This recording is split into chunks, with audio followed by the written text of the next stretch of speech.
ಕನ್ನಡ ಚಿತ್ರರಂಗದ ಖ್ಯಾತ ನಟಿ ಭಾವನಾ ರಾಮಣ್ಣ ಅವರಿಗೆ ಇತ್ತೀಚೆಗೆ ಐವಿಎಫ್ ವಿಧಾನದ ಮೂಲಕ ಅವಳಿ ಹೆಣ್ಣು ಶಿಶುಗಳು ಜನ್ಮ ತಾಳಿದ್ದವು. ಆದರೆ ದುರದೃಷ್ಟವಶಾತ್ 2 ವಾರಗಳ ಹಿಂದೆ ನಡೆದ ಹೆರಿಗೆಯ ಸಂದರ್ಭದಲ್ಲಿ ಒಂದು ಮಗು ಮೃತಪಟ್ಟಿದೆ. ಇನ್ನೊಂದು ಹೆಣ್ಣು ಮಗು ಆರೋಗ್ಯವಾಗಿದ್ದು ತಾಯಿ ಭಾವನಾ ಕೂಡ ಅಕ್ಷೇಮವಾಗಿದ್ದಾರೆ.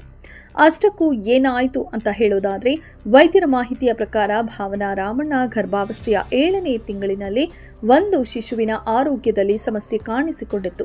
ಈ ಕಾರಣದಿಂದ ವೈದ್ಯರ ಸಲಹೆಯಂತೆ 8ನೇ ತಿಂಗಳಿನಲ್ಲಿ ಹೆರಿಗೆ ನಡೆಸಲಾಯಿತು. ಆದರೆ ಒಂದು ಮಗು ಜನ್ಮದ ಸಂದರ್ಭದಲ್ಲೇ ತೀರಿಕೊಂಡಿತ್ತು. ಇನ್ನೊಂದು ಹೆಣ್ಣು ಮಗು ಆರೋಗ್ಯವಾಗಿದ್ದು ತಾಯಿ ಮತ್ತು ಮಗು ಇಬ್ಬರು ಸದ್ಯ ಉತ್ತಮ ಆರೋಗ್ಯವಾಗಿದ್ದಾರೆ.